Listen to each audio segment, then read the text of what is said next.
terjadi. Karena apa? Karena Allah sudah menubuatkannya demikian. Dan itu harus terjadi. Dan karena itu gereja harus mempersiapkan umat Tuhan, bersedia rela membicarakan hal ini. Supaya apa? Kalau kedatangan Tuhan tiba-tiba saja terjadi, maka umat Tuhan sudah dipersiapkan sedemikian rupa. Dan bila hari itu terjadi, gereja akan dituntut tanggung jawabnya. Apa yang sudah dilakukan untuk mempersiapkan mental dan spiritual umat Tuhan dalam menyambut kedatangan hari Tuhan. Kalau hari Tuhan tiba-tiba saja terjadi. Nah, kita akan melihat satu contoh nubuatan yang diakui banyak para ahli. Sekali lagi saya tekankan, diakui banyak para ahli sudah terjadi. Ada satu contoh nubuatan dan tidak jauh dari ayat yang kita baca tadi. Kalau kita lihat di Alkitab, di perikop di atasnya ada ditulis tentang runtuhnya Yerusalem. Di ayat 20 dikatakan, apabila kamu melihat Yerusalem dikepung oleh tentara-tentara, ketahuilah bahwa keruntuhannya sudah dekat. Yesus mengatakan ini sekitar tahun 30, 28 sampai bukan tahun 1930 tahun 30, dan dituliskan di dalam teks ini sekitar tahun 60, bukan 1960 ya, tahun 60 sampai 63. Dan ahli mengatakan tahun 70 nubuatan tentang runtuhnya Yerusalem sudah terjadi. Yerusalem habis dibakar, Judea berhasil dikepung, dan bait Allah yang dibangun untuk kedua kalinya itu setelah pembuangan itu juga hancur. Maka kehancuran bait Allah, hancurnya Yerusalem menjadi tanda, menjadi simbol bahwa harga diri, martabat, harkat, identitas bangsa Yahudi tidak ada lagi. Habis di tahun 70. Lalu muncul pertanyaan orang capek, kan masih ada Yerusalem sekarang, masih banyak kita dengar di berita.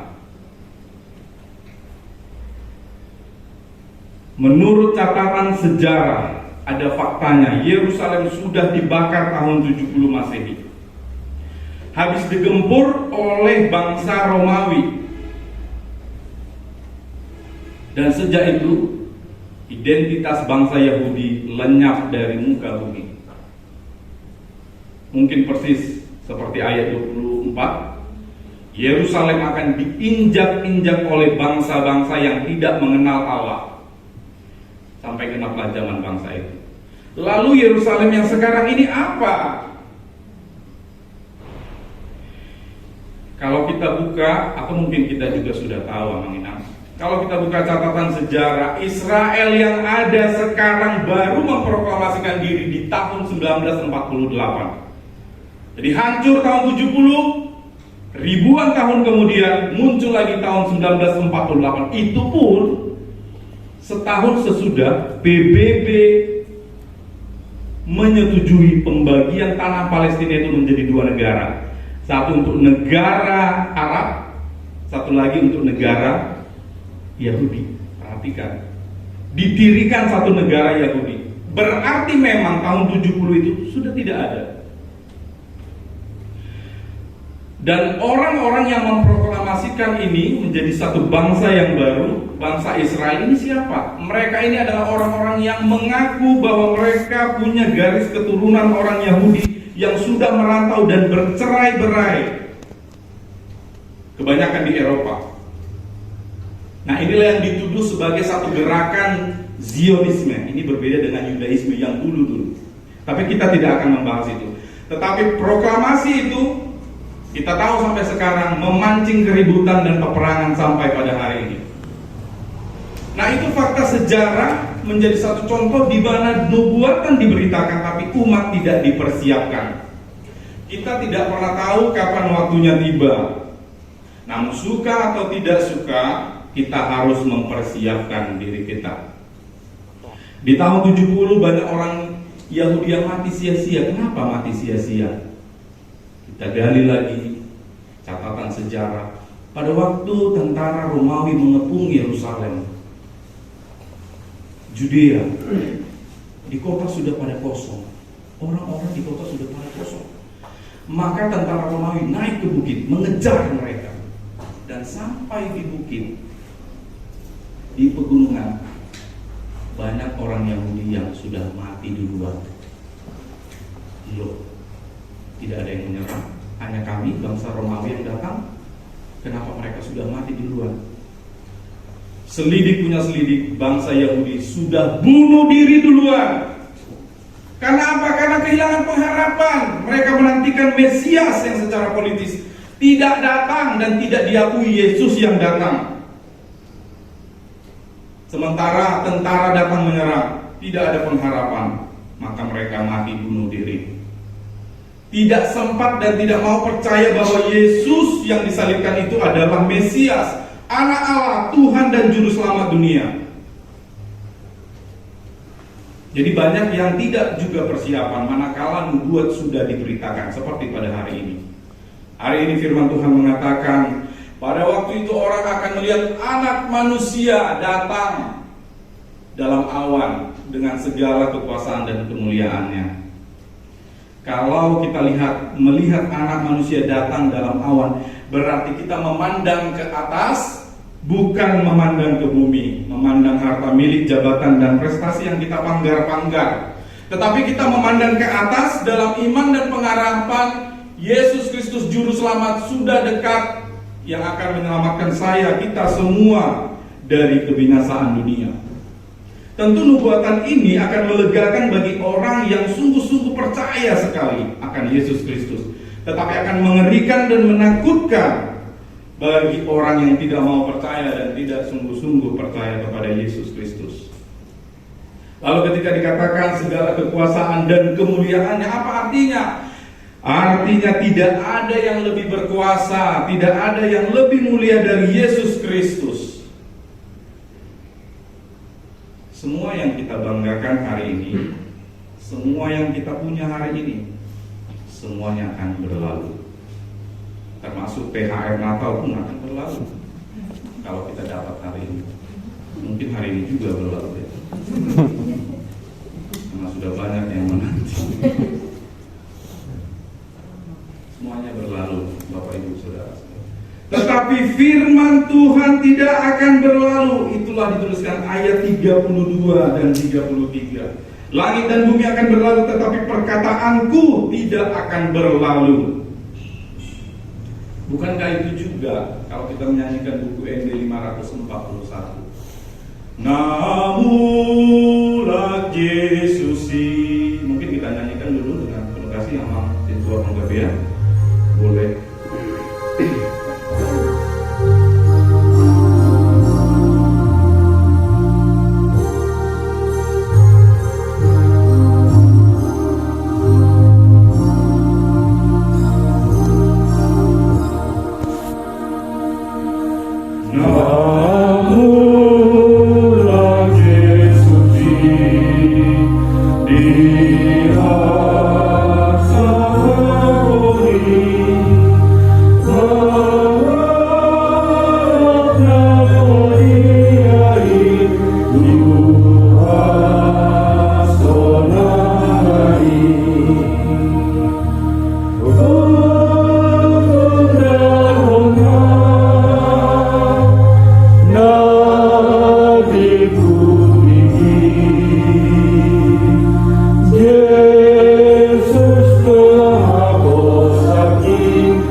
Tinggal dosudenai di Hamaguani.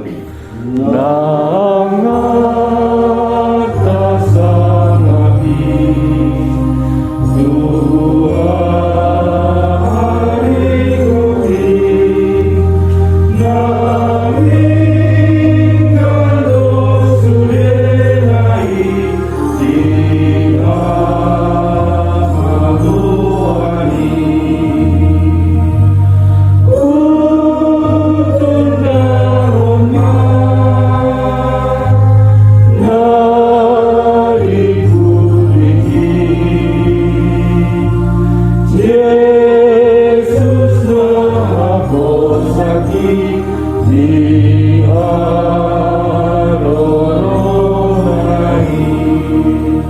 Maksud dari ayat 3 ini bukan berarti kita menjadi santai lah, nggak perlu mencari dan bekerja untuk segala sesuatunya. Perlu, karena itu perintah Allah untuk kita kerjakan. Semuanya kita kerjakan, tetapi dengan sadar bahwa itu semua hanyalah pemberian. Ya, saya belajar dari kemarin singgah di tempat pensiun Inang Diakones. Mereka belajar satu hal yang penting, bahwa ketika pun diberikan kelimpahan, mereka sadar pada saat itu juga mereka juga adalah orang yang miskin. Artinya segala sesuatu hanyalah pemberian Tuhan, dan itu hanya sementara. Dan kalaupun kita melakukan banyak pelayanan, puji Tuhan, itulah yang kita lakukan sebagai orang percaya kepada Tuhan. Kita percaya kepada Tuhan. Betul Bapak Ibu? Ya, kita percaya. Amin.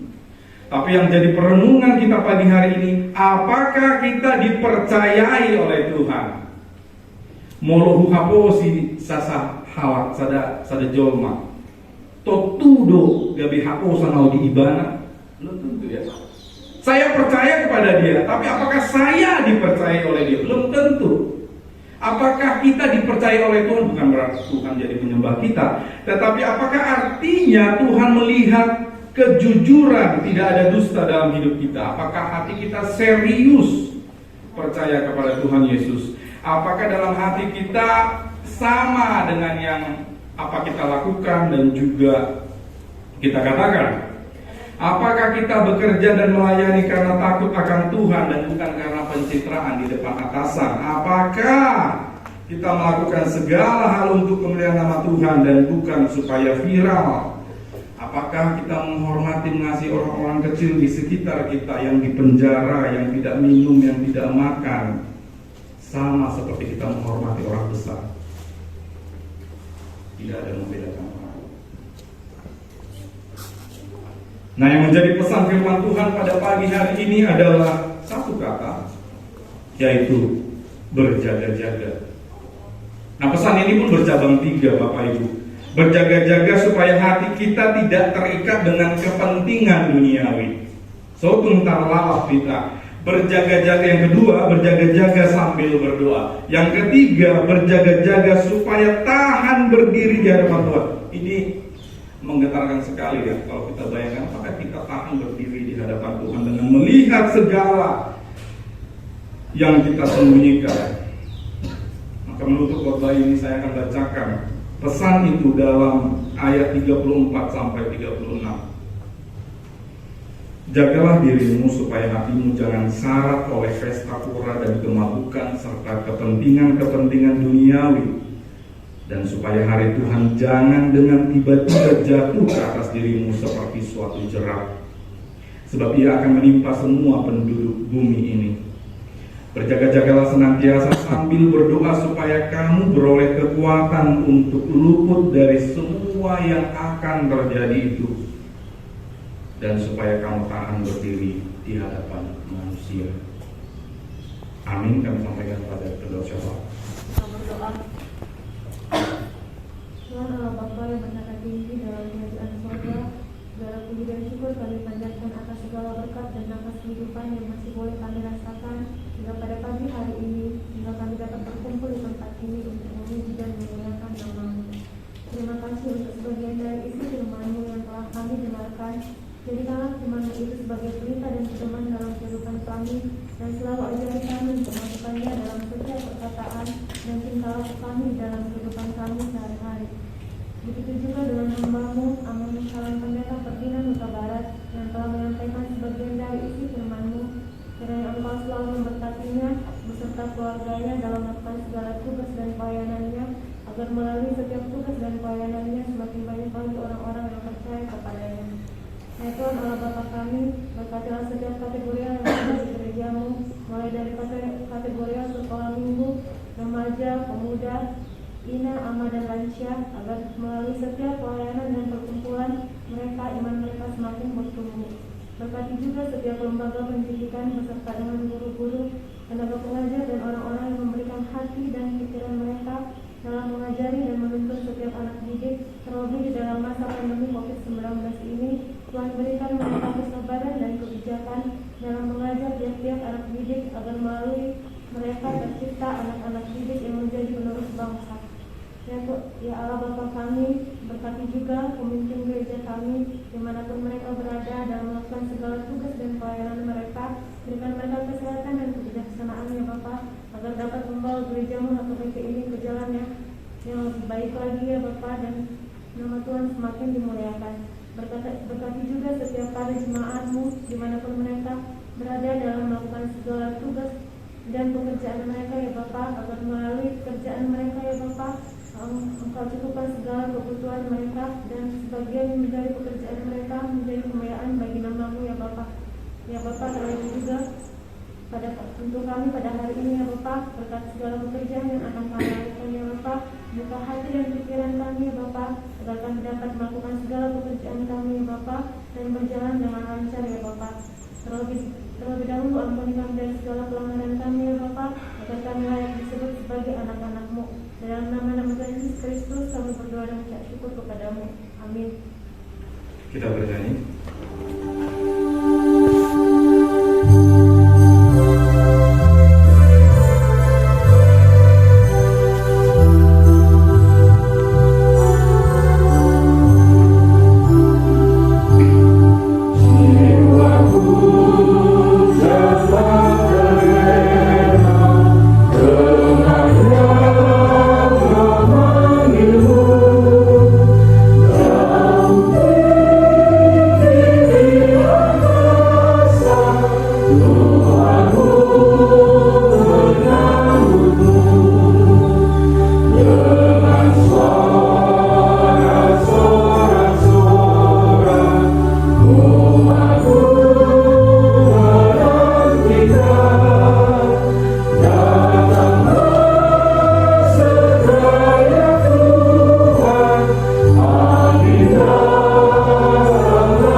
Bapa kami yang di surga, dikuduskanlah namamu, datanglah kerajaanmu, jadilah kehendak-Mu di bumi seperti di surga.